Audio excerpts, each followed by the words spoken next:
Daddy's home.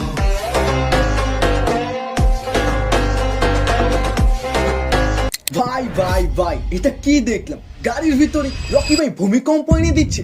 Like this seriously আমি এরকম কিছু দেখবো, তাও আবার রকিং স্টার ইয়াসের বার্থডেতে, এটা একদমই এক্সপেক্ট করিনি। তবে হ্যাঁ, এটা শিওর ছিলাম টক্সিকের গ্লিমসেই যখন মেকাররা এত বেশি অ্যাডাল্টে ঢুকে গিয়েছিল, তাই মুভিতেও নো ডাউট অসংখ্য অ্যাডাল্ট সিন থাকবে। কিন্তু ভাই মেকাররা তো টিজারটাকেও ছাড়েনি, এখানেও ভূমিকম্প দেখিয়ে দিল। আই নো অনেকজনই আবার হয়তো এই সিনটা দেখে ছি ছি বলবা, বাট বিলিভ মি এখানে যতগুলোই দৃশ্য দেখিয়েছে একটাও কিন্তু হুদাই দেখায়নি, প্রত্যেকটারই প্রপার লজিক দিয়েছে।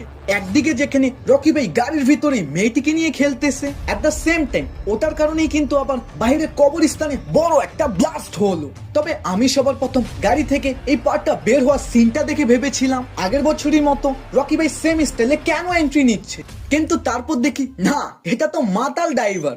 আর ভাই যখন রকি ভাই গাড়ি থেকে বের হয়ে আসে, ওটার ভাইব জাস্ট নেক্সট লেভেলের। আগের গ্লিমসে যেমন তিনি পা মাটিতে রেখে এন্ট্রি নিয়েছিল, এবার তিনি ডাইরেক্ট গাড়ির দরজাকে লাথি মেরে দেয়। প্লাস ওই সিনে সিজিআই শেক ইফেক্টটাও মারাত্মক ছিল, এবং এখান থেকেই মেকাররা সংকেত দিচ্ছিল যে তাণ্ডব আসতে চলেছে। এবং ইয়াশ সামনে একটু হাঁটার পর নিজের পা দিয়ে গান দিয়ে ফায়ার শুরু করে, যেগুলো ভাই বিটের সাথে দেখার মজাই অন্যরকম ছিল। বাট তার একটু পরে আবার ইয়াশ যেই লোকটার গান দিয়ে পা দিয়ে ফায়ার করতেছিল, তারই আবার মাথার খুলি উড়িয়ে দেয়। কিন্তু ফাইনালি যখন ইয়াশ সামনে আসে, ভাই ভাই ভাই জাস্ট গুজবাম্পস। এবং আগের গ্লিমসে যেমন ইয়াশের কোনো ডায়লগই ছিল না, তবে এই টিজারে আবার তার ধাসু একটা ডায়লগ রেখেছে, মানে সোজাসুজি ধুরন্ধরকে চ্যালেঞ্জ যে তোমরা কামাও 1-2 হাজার কোটি, তবে নিজের বাপের সামনে তোমরা কেউ টিকতে পারবা না, বিকজ Coming.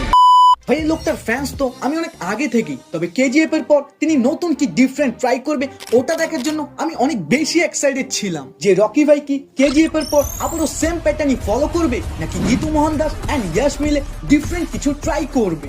তাছাড়াও রকি ভাই কিন্তু এবার প্যান ইন্ডিয়ায় না, প্যান ওয়ার্ল্ডে খেলার প্ল্যানিং করতেছে। ওয়েল, মূলত রিপোর্ট অনুযায়ী এই সিনেমাটাকে 2টা ল্যাঙ্গুয়েজে শুটিং করা হচ্ছে, প্রথমত কানাডা, দেন সেকেন্ড ইজ ইংলিশে। এবং গতকাল আমি অপেক্ষায় ছিলাম যে নিশ্চয়ই ধামাকে কিছু তো আসবেই, কিন্তু এই লেভেলের দৃশ্য যে তারা দেখাবে এটা আমি একদমই আশা করিনি।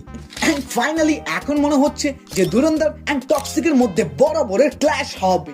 বাট আমার হিসেবে ধুরন্ধরকে নিজের রিলিজ ডেট পিছানো দরকার, কারণ এর আগেও কিন্তু শাহরুখ খান কেজিএফ কে ফুসকি বম ভেবেছিল, তবে রকি ভাই নিজের দমে কেজিএফ কে সুতলি বম বানিয়ে ফেলে।